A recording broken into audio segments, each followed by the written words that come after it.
Imagine living in a palace of gold, walking through halls lined with silk, ruling with the power of life and death over millions.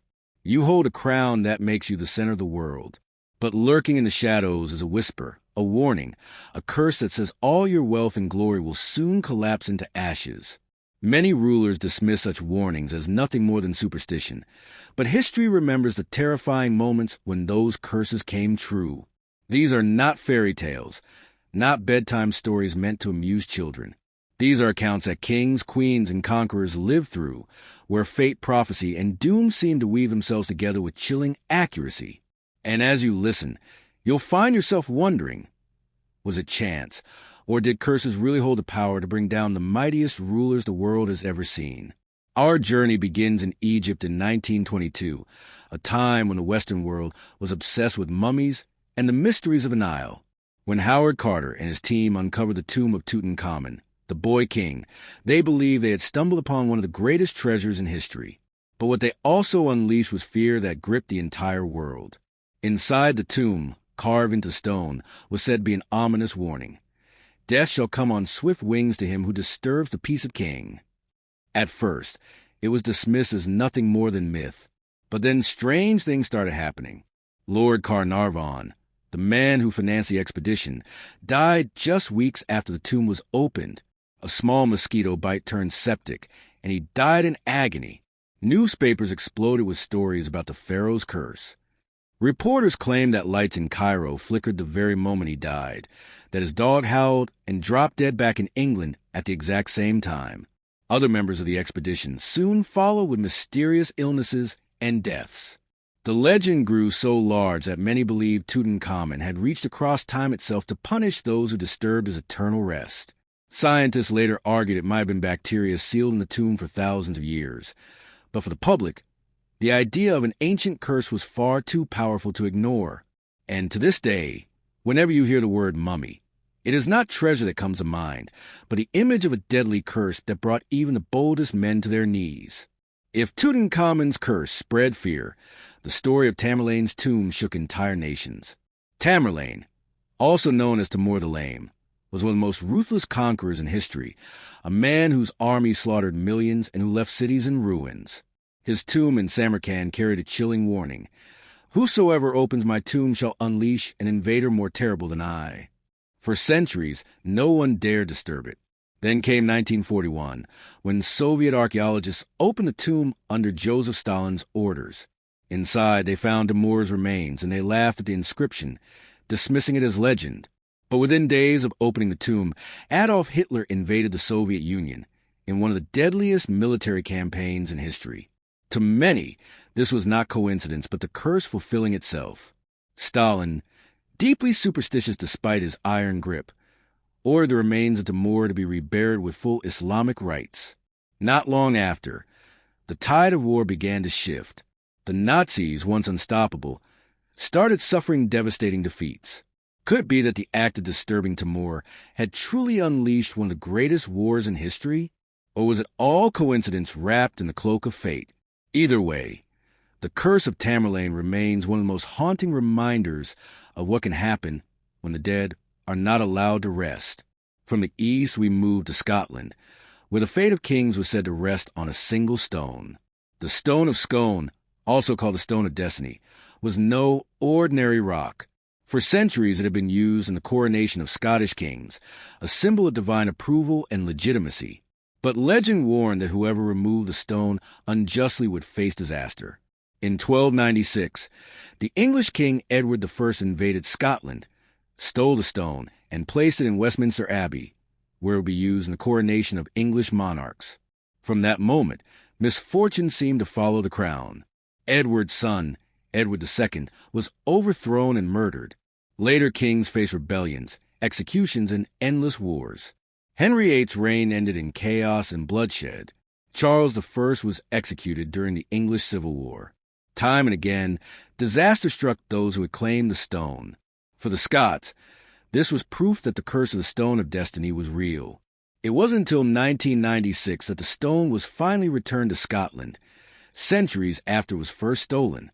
To this day, Many believe that the return of the stone was not just an act of goodwill, but an attempt to finally end a curse that had haunted kings for generations. But no curse chills the blood quite like the prophecy given to the last Tsar of Russia. In the early 1900s, Tsar Nicholas II ruled a crumbling empire, plagued by poverty, unrest, and war. Into his court walked Grigory Rasputin, a mysterious mystic who gained the trust of the royal family, especially Alexandra, the Tsarina. Rasputin was controversial, hated by nobles and commoners alike, but he had a strange influence over the Romanovs. Before his death, Rasputin left a warning that has gone down in history. If I am killed by common men, you and your children will rule for centuries. But if nobles kill me, the dynasty will not last more than 2 years. In 1916, Rasputin was assassinated, not by common men, but by nobles of the Russian elite. And within 2 years, the Romanov dynasty fell. The Tsar, his wife, and their 5 children were brutally executed during the Russian Revolution. Rasputin's prophecy had come true with chilling accuracy. Whether it was genuine foresight or just a manipulative trick, no one can deny that his curse still echoes in Russian history. To this day, many wonder if Rasputin truly had a glimpse of the future, or if the very act of believing his words sealed the Romanovs' fate. If the Romanovs fell to a mystic's curse, the French monarchy was shattered by one delivered from the flames of death. In 1314, Jacques de Molay, the last Grand Master of the Knights Templar, was burned at the stake under orders of King Philip IV of France and Pope Clement V. As the flames consumed him, de Molay is said to have called out a terrible curse. He summoned both the king and the pope to appear before God within a year, warning that their deaths would follow soon. History records that both men indeed died within months. But the curse did not stop there. Within 14 years, Philip's family line, the once mighty Capetian dynasty, was extinct. A dynasty that had ruled France for generations was wiped out in a single generation. Many believed it was the curse of the Templars, striking down those who had destroyed the order. To this day, whenever stories of vengeance from beyond the grave are told, the burning curse of Jacques de Molay remains one of the most famous. And so we reach the end of the first half of our journey. Having seen pharaohs rise from their tombs to strike at the living, conquerors sending wars from beyond the grave, stones that ruined dynasties, mystics who foresaw the end of empires, and knights who cursed kings for mistake. These are not just tales whispered in the dark.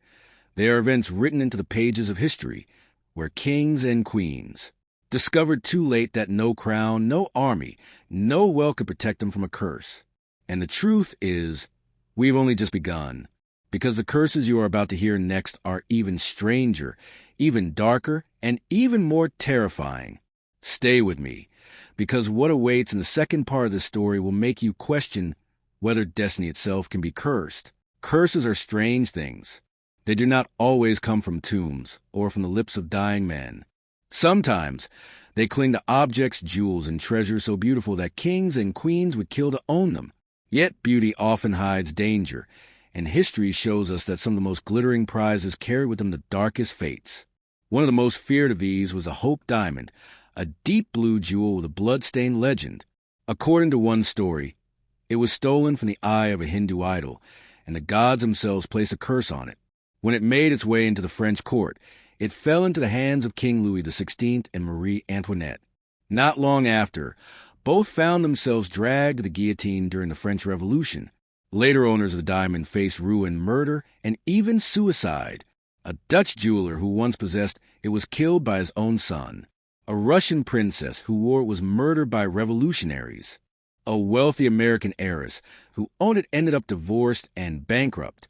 The trail of misery attached to the Hope Diamond became so notorious that people whispered the jewel was cursed beyond redemption. Today it rests in the Smithsonian Museum in Washington, where it has not brought disaster since. But its reputation still terrifies. Whether it is truly cursed or not, the lives it touched were marked by tragedy, and its legend reminds us that not all treasure brings fortune. Not all cursed objects sparkle with diamonds. Sometimes they are more modest, yet just as deadly. In the 16th century, King Charles IX of France gave his mother, Catherine de' Medici, a magnificent pearl necklace. It was beautiful, but soon gained a reputation as a harbinger of doom. Whoever wore it seemed to meet tragedy. One by one, its owners fell. When Marie Antoinette wore it, she too lost her head at the guillotine. Others who possessed it faced exile, financial ruin, or death. It became a symbol not of wealth but misfortune, a reminder that even the most splendid royal gifts can carry a shadow darker than any jewel deserves. The pattern was so strong that many swore the necklace itself carried a curse woven into its very creation, one that clung to every neck it touched. Dynasties themselves have been accused of being cursed, none more so than the Habsburgs of Austria. For centuries, they were among the most powerful families in Europe, ruling vast lands and commanding enormous wealth. Yet misfortune clung to them like a shadow. Generations of inbreeding left heirs weak and sickly. Charles II of Spain was so deformed and ill that he could barely speak or eat, and his death ended the Spanish branch of the dynasty. The later Austrian Habsburgs suffered even worse. Empress Elizabeth, known as Sisi, was stabbed to death by an anarchist. Crown Prince Rudolf, heir to the throne, died in a mysterious murder-suicide pact with his mistress. Then came Archduke Franz Ferdinand, whose assassination in Sarajevo triggered World War I, a conflict that ultimately destroyed the Habsburg Empire. Some whispered that an ancient curse had doomed the dynasty, while others blamed politics and bloodlines. But the truth is, misfortune followed them with such persistence that the idea of a curse became impossible to ignore. Their empire ended in 1918, and with the long, tragic tale of the Habsburg curse seemed complete, far away from Europe. Another royal curse shaped the history of islands across the Pacific.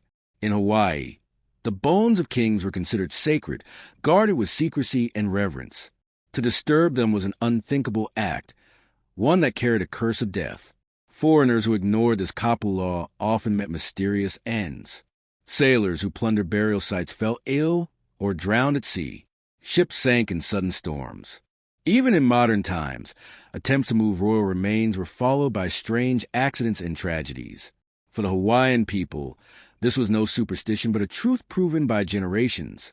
The belief in the curse of the bones was so strong that it shaped the way rulers were buried, hidden in secret places to protect not just their remains, but those who might be foolish enough to disturb them.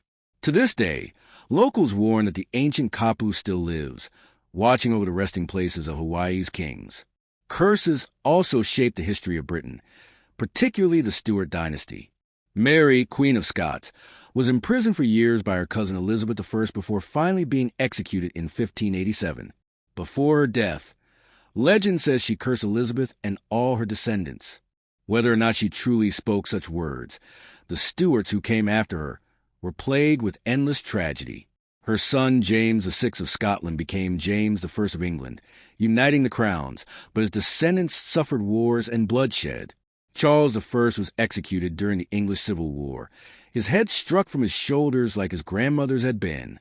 Later Stuarts faced rebellion, exile, and ruin. Queen Anne, the last of the line, endured the cruelest fate of all. She had 17 children, but every single one died before reaching adulthood. With her death, the Stuart dynasty ended. Whether by chance, politics, or curse, Mary's line was doomed, and history never forgot the shadow that seemed to follow them.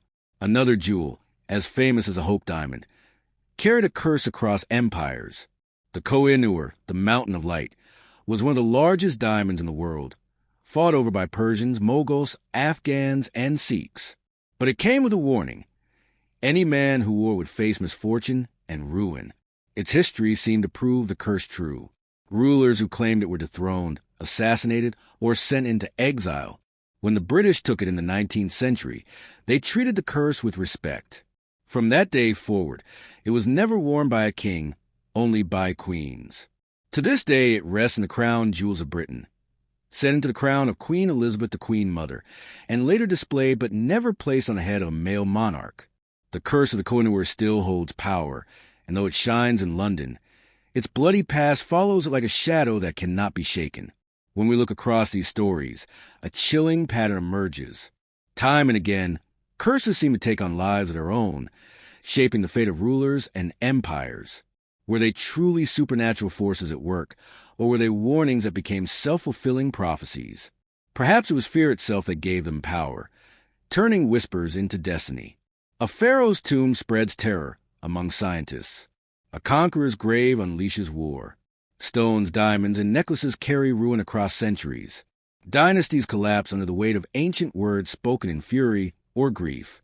History has shown that curses are more than just tales told in the dark.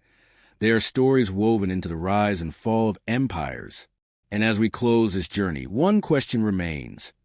Do we create curses with our own fears, or do curses create us, guiding us toward the very fate we fear most?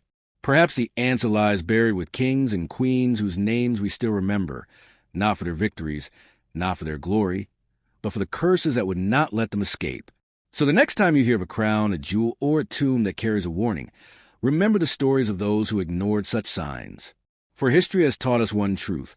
Royal curses may sleep for centuries, but they never die.